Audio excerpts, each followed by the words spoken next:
ಬಡವರ ತಲೆಗೆ ಮೌಢ್ಯವ ಕೊಟ್ಟು ಧನಿಕರು ಮೆರೆವರು ನೋಡೋಣ ಅನ್ನುವ ಕುವೆಂಪು ಅವರ ಸಾಲುಗಳು ನನಗೆ ಮತ್ತೆ ಮತ್ತೆ ನೆನಪಾಗ್ತವೆ.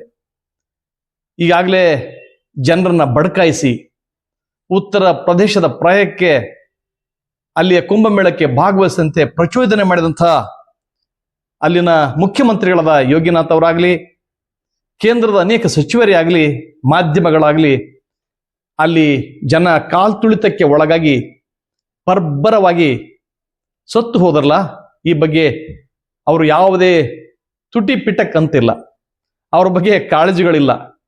ಹಿಂದೂಗಳು ಬನ್ನಿ ಅಂತ ಕರೆದ್ರು ಅಲ್ಲಿರುವ ಕಾಲ್ತುಳಿತಕ್ಕೆ ಒಳಗಾದವರು ಬೇರೆ ವರ್ಗದವರ, ಅವರು ಹಿಂದೂಗಳು ತಾನೇ. ಅವುಗಳ ಬಗ್ಗೆ ಅವರು ಯಾಕೆ ಮಾತಾಡ್ತಾ ಇಲ್ಲ? ಯಾಕೆ ಗಾಢವಾದ ಮೌನವನ್ನು ವಹಿಸಿದ್ದಾರೆ? ಏನೇನೋ ಸುದ್ದಿಗಳನ್ನ ಸಂಗತಿಗಳ ಬಗ್ಗೆ ಅತಿರಂಜಿತವಾಗಿ ಮಾತನಾಡ್ತಾರಲ್ಲ. 40 ಕೋಟಿ ಜನ ಬಂತು, 50 ಕೋಟಿ ಜನ ಬಂತು, 10 ಕೋಟಿ ಜನ ಬಂತು ಅಂತ ದಿನಕ್ಕೊಂದು ಹೇಳಿಕೆ ನೀಡ್ತಾ ಜನರನ್ನ ಆ ಕಡೆ ಸೆಳಿತಕ್ಕಂಥ ಈ ಸರ್ಕಾರಗಳು ಡಬಲ್ ಇಂಜಿನ್ ಸರ್ಕಾರ, ಕೇವಲ ಒಂದೇ ಇಂಜಿನ್ ಅಲ್ಲಲ್ಲ, ಅದು ಬಿಜೆಪಿ ಸರ್ಕಾರ, ಜೊತೆಗೆ ಕೇಂದ್ರದಲ್ಲೂ ಕೂಡ ಬಿಜೆಪಿ ಸರ್ಕಾರ. ಒಂದ್ ಕಡೆ ಮೋದಿ ಸರ್ಕಾರ, ಇನ್ನೊಂದು ಕಡೆ ಯೋಗಿನಾಥರ ಸರ್ಕಾರ. ಡಬಲ್ ಇಂಜಿನ್ ಸರ್ಕಾರ ಮಾಡೋದು ಹೀಗೆನಾ? ಬಹುಶಃ ಇದೇ ಕೆಲಸವನ್ನ ಬೇರೆ ಪಕ್ಷದ ಆಡಳಿತ ಇರತಕ್ಕಂಥ ಸರ್ಕಾರದಲ್ಲಿ ಆಗಿದ್ರೆ ಈ ಮಾಧ್ಯಮಗಳು, ಈ ಹಿಂದೂವಾದಿಗಳು ಎಷ್ಟು ಅಬ್ಬರಿಸ್ತಿದ್ರು, ಎಷ್ಟು ಚೀರ್ತಿದ್ರು. ಈ ಹಿಂದೂಗಳೇ ಇಲ್ಲಿ ಕಾಲ್ತುಳಿತಕ್ಕೆ ಒಳಗಾದಂಥ ಹಿಂದೂಗಳಿಗೆ ಜೀವಕ್ಕೆ ಯಾವ ಬೆಲೆಯೂ ಇಲ್ವಾ? ಒಂದ್ ಕಡೆ ಹೇಳ್ತಾರೆ 30 ಜನ ಸತ್ರು ಅಂತ, ಆದ್ರೆ ಅಲ್ಲಿ ಹೇಳುವ ಕಥೆಗಳೇ ಬೇರೆ. 3 ಕಡೆ ಅಲ್ಲಿ ಕಾಲ್ತುಳಿತಕ್ಕೆ ಒಳಗಾದಂಥ ಒಂದು ಸಂದರ್ಭ ಸೃಷ್ಟಿಯಾಗಿವೆ ಅಂತೆ. VIP ಸಂಸ್ಕೃತಿಯ ನಾವು ಮಾಡೋದಿಲ್ಲ, ಎಲ್ಲರಿಗೂ ಕಾಮನ್ ಅಂತ ಹೇಳ್ತಕ್ಕಂಥ ಜನಗಳು VIP ಸಂಸ್ಕೃತಿಯನ್ನು ಮತ್ತೆ ಮತ್ತೆ ಅಲ್ಲಿ ಪುರಸ್ಕರಿಸಿದನ್ನ ನಾವು ಕಾಣ್ತಾ ಇದ್ದೇವೆ. ಯಾಕೆ? ಹಿಂದುತ್ವ ರಕ್ಷಕರಂತೆ ಮಾತನಾಡ್ತಕ್ಕಂಥ ಈ ಜನಗಳು ಹಿಂದುತ್ವ ರಕ್ಷಣೆ ಮಾಡ್ತಕ್ಕಂಥದ್ದು ಮರ್ತು ಬಿಟ್ರಾ? ಇದೊಂದು ಕೇವಲ ಜುಮ್ಲಾ ಆಗಿತ್ತಾ? ಕ್ರೆಡಿಟ್ ಅನ್ನು ಮಾತ್ರ ನಮ್ಗೆ ಇರ್ಲಿ ಅಂತ ಹೇಳ್ತಾರೆ. ನಾವು ಇಂಥದ್ದನ್ನ ವಿಜೃಂಭಿಸಿದ್ವಿ, ಸನಾತನ ಪರಂಪರೆಯನ್ನು ಪುರಸ್ಕರಿಸಿ ಅಂತ ಒಂದ್ ಕಡೆ ಹೇಳ್ತಾರೆ. ಈ ಸನಾತನ ಸಂಸ್ಕೃತಿಯನ್ನ ಪುರಸ್ಕರಿಸುವ ಜನರು ಕೇವಲ ಮೇಲ್ವರ್ಗದವರಿಗೆ ಮಾತ್ರನಾ, ಅಥವಾ ಅಧಿಕಾರದಲ್ಲಿ ಇರುವವರಿಗೆ ಮಾತ್ರನಾ, ವಿವಿಐಪಿಗಳಿಗೆ ಮಾತ್ರನಾ ಅಂತಕ್ಕಂಥ ಒಂದು ನೆನಪು ಯಾರಿಗಾದ್ರೂ ಆಗ್ತದೆ. ಮೊನ್ನೆ ದಿನ ಉಪರಾಷ್ಟ್ರಪತಿ ದಿನಕರ್ ಅವರು ಬಂದಿದ್ರು. ಅವರು ಬಂದಾಗ ಅವ್ರಿಗೆ ಎಷ್ಟು ಸೆಕ್ಯೂರಿಟಿ, ಆಮೇಲೆ ಸುತ್ತಮುತ್ತ 200-300 ಮೀಟರ್ವರೆಗೂ ಯಾರು ಇಲ್ಲ, ಎಲ್ಲರೂ ಕೂಡ ಸಾಮಾನ್ಯರು ಅಂತ ಹೇಳ್ತಕ್ಕಂಥವ್ರು. ನನಗೆ ಜನಸಾಮಾನ್ಯರು ಕೂಡ ಬಹಳ ಮುಖ್ಯ ಅಂತ ಹೇಳ್ತಕ್ಕಂಥ ಮೋದಿಯವರ ಪ್ರತಿಜ್ಞೆ ಎಲ್ಲಿಗೆ ಹೋಯ್ತು?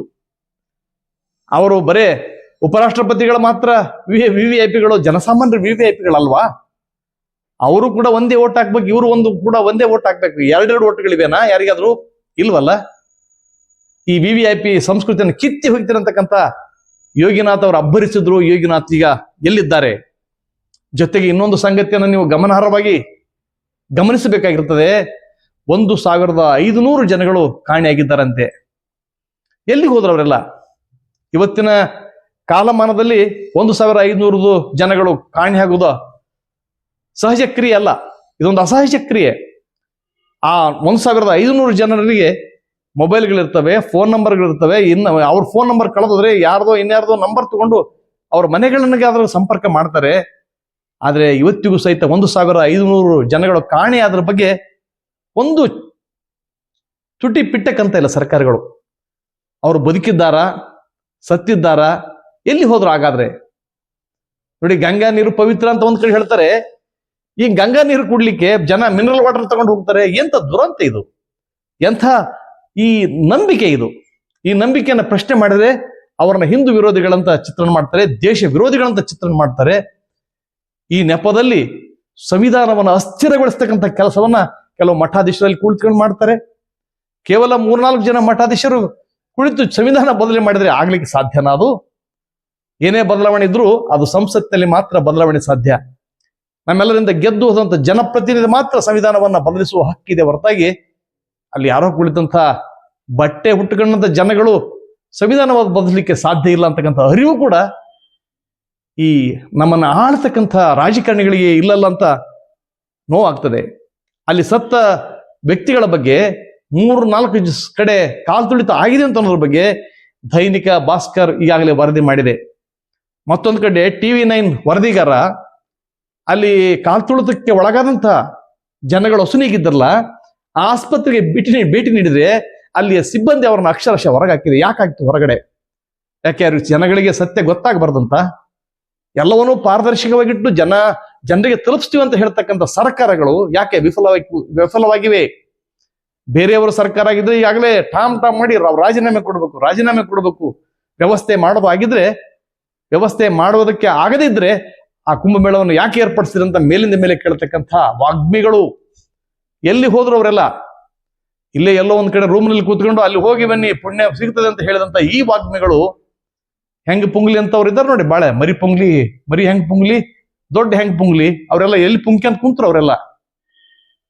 ಮತ್ತೊಂದು ದುರಂತ ಅಂದ್ರೆ, ಕಟ್ಟಿದ ಲಿಂಗವ ಕಿರಿದು ಮಾಡಿ ಬೆಟ್ಟದ ಲಿಂಗಕ್ಕೆ ಹೋಗಿ ಹೊಟ್ಟೆ ಅಡಿಯಾಳಾಗಿ ಬೀಳುವ ಲೊಟ್ಟೆ ಮುಳರ ಕಂಡರೆ ಎಡಗಾಲ ಪಾದರಕ್ಷ ತಕ್ಕಂಡು ಲಡಲಡನೆ ಹೊಡಿ ಎಂದಾತ ನಮ್ಮ ಅಂಬಿಗರ ಚೌಡೇಶ್ವರ ಹೇಳಿದ್ರೆ, ಈ ವಿಚಾರಗಳನ್ನು ನಂಬಿದಂತ ಲಿಂಗಾಯತ ಮಠಾಧೀಶರು ಅಲ್ಲಿ ತೇಲಿ ಮುಳುಗಿ ಬಂದ್ರಲ್ರಿ. ಎಂಥ ಪವಿತ್ರ ಆದ್ರೆ ಇವರೆಲ್ಲ. ಬಾಬಾ ಇಂಥದನ್ನ ನೋಡ್ತಾ ಲಿಂಗಾಯತರು, ಕರ್ನಾಟಕದ ಲಿಂಗಾಯತರು ಸುಮ್ಮನೆ ಕುಳಿತಿದ್ದಾರಲ್ಲ. ಈ ಬಗ್ಗೆ ನಾವು ತುಂಬಾ ಆಲೋಚನೆ ಮಾಡಿ ನಿರ್ಧಾರಗಳನ್ನ ಕೈಗೊಳ್ಳಲೇಬೇಕಾಗಿದೆ. ಎಲ್ಲ ಕಡೆ